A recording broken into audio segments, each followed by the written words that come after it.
सो AI जिस तरीके से फैल रही है और जिस तरीके से उसकी इंटीग्रेशन हो रही है, मुझे खुद भी इसके ऊपर काफ़ी ज़्यादा समझ लें, मतलब I am not in favour of that as well, because the way we are integrating AI. So AI जहाँ तक कंप्यूटर तक लिमिटेड थी, तो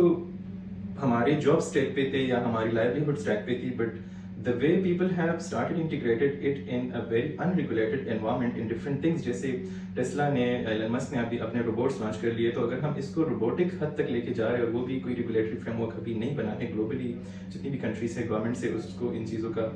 इतना ज़्यादा आइडिया नहीं है, दे आर स्टिल लर्निंग, और उनकी पॉलिसीज़ जो है वो बनी नहीं है, तो मुझे लगता है कि this thing is going to be very dangerous for humanity. अभी it's not just about the jobs, जिसके इससे पहले हमारा प्लान था कि कंप्यूटर के अंदर अगर ये आएगा तो जॉब्स मार्केट काफ़ी डिस्टर्ब हो जाएगी, जो कि इट इज़ ट्रू। लेकिन रोबोट या जो एआई है उसको हमने इतना एम्पावर कर लिया, मतलब दे नो एवरीथिंग। उनके पास कोई ऐसी फील्ड नहीं है जिसकी नॉलेज उनके पास नहीं है, मतलब they know computer, they know electronics, they know physics, they know chemistry and they know medical. और मेडिकल में भी वो इस हद तक मेडिकल को जानते हैं कि आपके पास अगर एक डॉक्टर है तो उसको शायद हार्ट की एक्सपर्टीज होगी, दूसरे डॉक्टर को ब्रेन की एक्सपर्टीज होगी, कोई गायनी का होगा, but this thing is knowing each and everything. और उस हर एक ग्लोबली जो एक डॉक्टर है उससे भी ज़्यादा उसके पास स्ट्रॉन्ग नॉलेज है, मतलब ह्यूमन बॉडी से रिलेटेड। तो जस्ट इमेजिन करें अगर हम बोर्ड्स इंट्रोड्यूस कर रहे हैं और बोर्ड्स के अंदर जो है वो हम इस एआई को इंटीग्रेट कर रहे हैं, तो कल को तो मतलब they could be very dangerous. अगर जिस तरह मैं बात करूं कि यूरोप साइड पर अगर हम देखें, देयर आर सेफ कंट्रीज जिधर जो है वो गन्स एक्सेसिबल नहीं है, वहाँ पर अलाउड नहीं होती या एक्सेसिबल नहीं होंगी बोर्ड्स को, तो the people might feel safe कि ठीक है they can not go distracted. ये बोर्ड्स जो है ये डिस्ट्रक्शंस पे नहीं जा सकते, लेकिन मतलब just imagine I have this marker in my hand, और इस मार्कर जितनी चीज़ के ऊपर भी वो अगर चाहे तो वो ह्यूमन को मतलब they can kill the humans, क्योंकि जो बोर्ड है उसको फिजिक्स भी आती है जैसे मैंने बोला, और उसको मेडिकल भी आती है। तो उसको एक एग्जांपल ले लेके मेडिकल के अंदर तो आपको सारी ह्यूमन बॉडी की बहुत बेहतर अंडरस्टैंडिंग होती है, and this board can assume and this board can imagine कि एक इंसान को इस पूरे फेस स्ट्रक्चर में कौन सा सबसे वीक पॉइंट है जिसके ऊपर अगर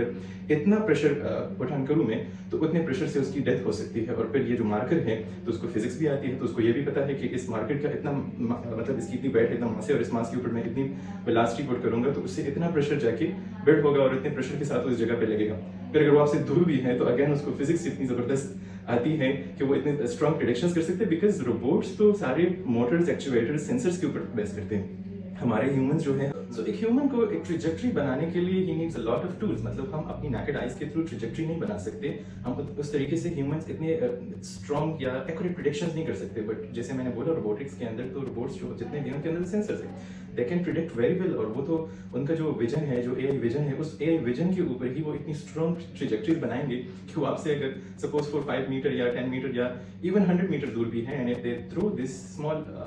पीस जो जिसकी कोई कुछ भी हो सकता है, कोई मेटल का पीस हो सकता है, कोई स्टोन हो सकता है, तो उसको उस ट्रिजेक्टरी में डाले, उस ट्रिजेक्टरी में अगर वो थ्रो करेंगे, सो दे प्रिडिक्ट कि ये इस इंसान के ऊपर इतने प्रेशर के साथ इस फलाने जगह पे या इस जगह पे लग जाए, तो दिस इज टोटली पॉसिबल। और मतलब वो अगेन मोटर्स एक्चुएटर्स है, तो आप उसको तका भी नहीं सकते, आप उसके साथ कुछ नहीं कर सकते। सो और जैसे मैंने बोला कि उनको इलेक्ट्रॉनिक्स भी आती है, तो अगर उसमें कोई फॉल्ट भी आ जाए तो मैं भी they can repair, maybe they can alter their hardware, maybe they can